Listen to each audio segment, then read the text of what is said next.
senhores ministros, senhor presidente da Anvisa, imprensa. Não. Você está aqui para me entrevistar. Não.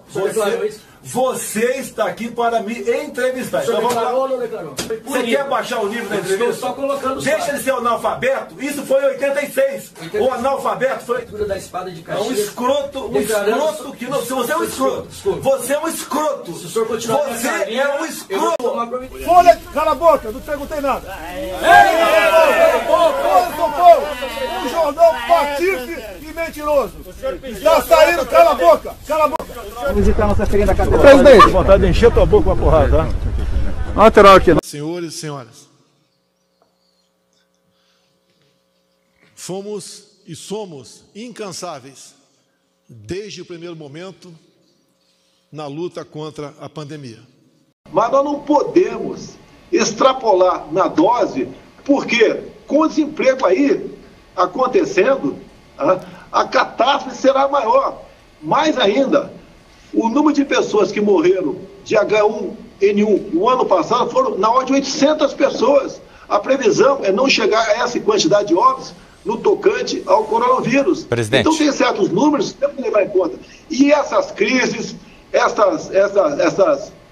estes vírus acontecem ao longo do tempo, no mundo todo. Então, calma, tranquilidade, não levar pânico à população, não exterminar emprego, senhores governadores. Sejam responsáveis. Espero que não queiram me culpar lá na frente pela quantidade de milhões e milhões de empregados na minha pessoa. Estamos fazendo a coisa certa, observando protocolos e com tranquilidade. Eu estou com Covid. Olha a senha. Querido governador de São Paulo, sabe que sou apaixonado por você, sabe disso? Poxa, fica difícil, né? E outra coisa, ninguém vai tomar tua vacina na marra não, tá ok? Procura outro. E eu que sou o governo, o dinheiro não é meu, do povo, não vai comprar tua vacina também não, ok?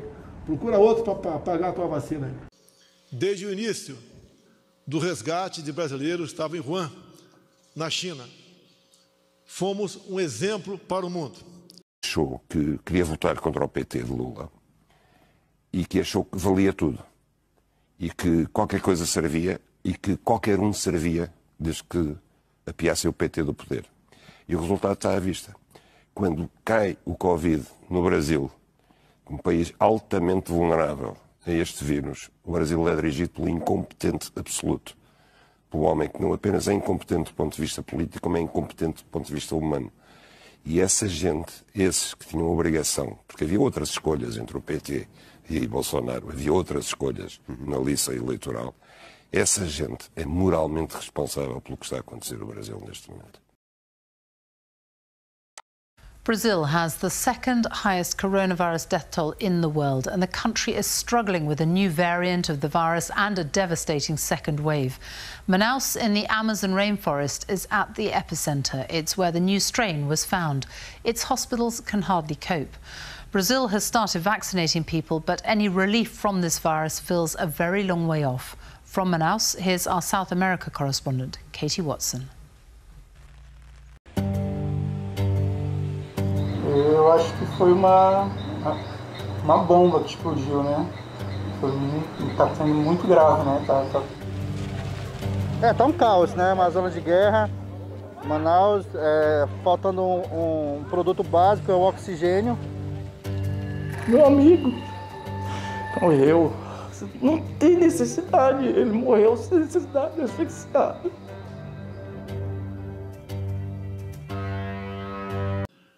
Várias medidas tomamos em 2020. A política de lockdown adotada no passado, o isolamento ou confinamento, visava tão somente dar tempo para que os hospitais fossem aparelhados com leitos de UTI e respiradores. Essa politicalha do fica em casa, a economia a gente vê depois, não deu certo e não vai dar certo. O auxílio emergencial vem por mais alguns meses e daqui para frente, o governador que fechar seu estado, o governador que destrói emprego, ele é que deve bancar o auxílio emergencial. Vocês não ficaram em casa. não se acovardaram. Nós temos que enfrentar os nossos problemas. Chega de frescura, de mimimi. Vamos ficar chorando até quando? Esses que fecham tudo e destroem empregos estão na contramão daquilo que seu povo quer. O povo não consegue mais ficar dentro de casa. O povo quer trabalhar. Ninguém, nenhum prefeito, nenhum governador reclamou de falta de recurso para que tivesse, então, hospitais, leis de UTI e respiradores. O governo federal, o Onyx Lorenzoni, não poupou esforço, não economizou recurso para atender a todos os estados e municípios. Foi, então, quase que uma campanha que permeou os 4 pontos do nosso Brasil. Olá, Cadu, boa noite a quem nos assiste. Na ação que chegou ao Supremo, o Estado do Piauí afirma que agora no mês de março, nenhum leito de UTI tem verba do Ministério da Saúde no Estado, ou seja, 0 leito mantido pelo governo federal no Piauí. O Supremo Tribunal Federal manda ao governo federal reativar leitos de UTI para a Covid-19 em São Paulo, Maranhão e Bahia. A ministra Rosa Weber aceitou a ação encaminhada pelos 3 estados governados por desafetos do presidente Jair Bolsonaro. Eles acusam a União de suspender o pagamento de leitos em janeiro e fevereiro. Se não me engano, 9 estados estão fechando tudo. Não deu certo ano passado. Eu não vou falar de mim, né? Mas não errei nenhuma. Não. Desde março ano passado. E não precisa ser inteligente para entender isso. Tem que ter um mínimo de caráter. Sim. Agora, só quem não tem caráter é que joga o contrário. Adotamos também o maior programa social do mundo, que foi, então, o conhecido auxílio emergencial, com a colaboração da Câmara e do Senado Federal. Fizemos hoje o cálculo, o presidente vai assinar essa medida também hoje, conversamos hoje sobre isso, era uma preocupação, ele nos encomendou isso já há uma semana. Vamos lançar uma camada de proteção justamente aos autônomos.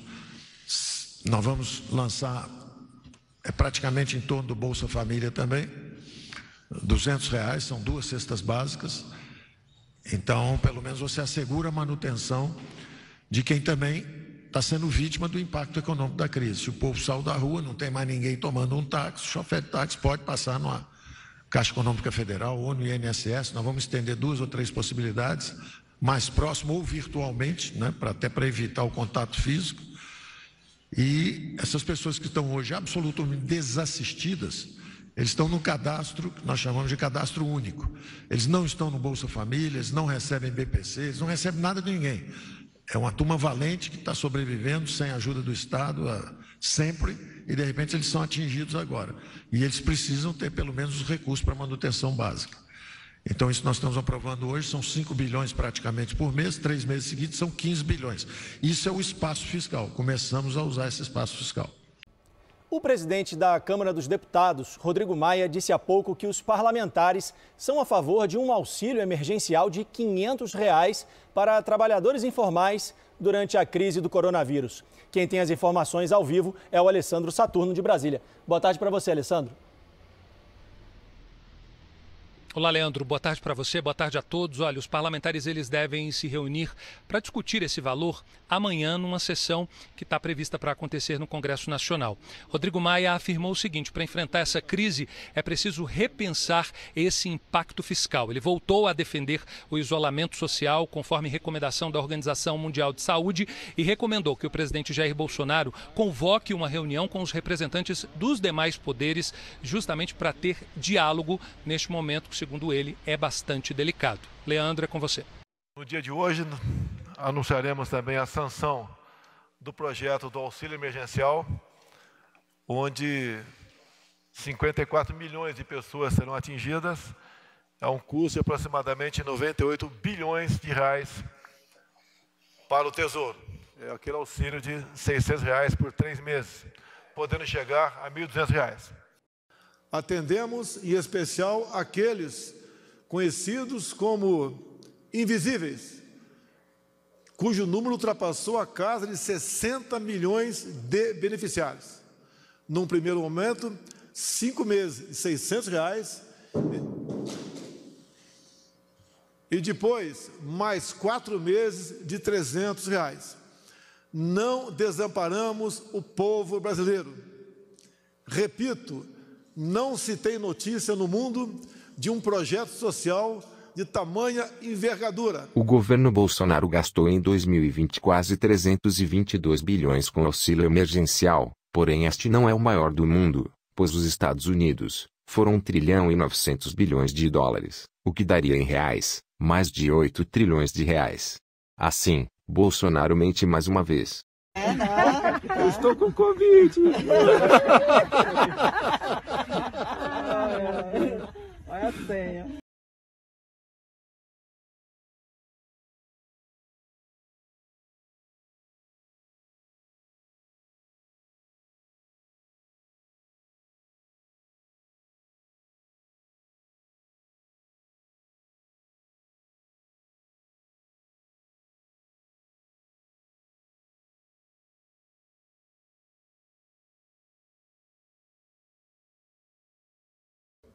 Atendendo os mais humildes, os mais necessitados. 49 vidas perdidas para a Covid num único dia.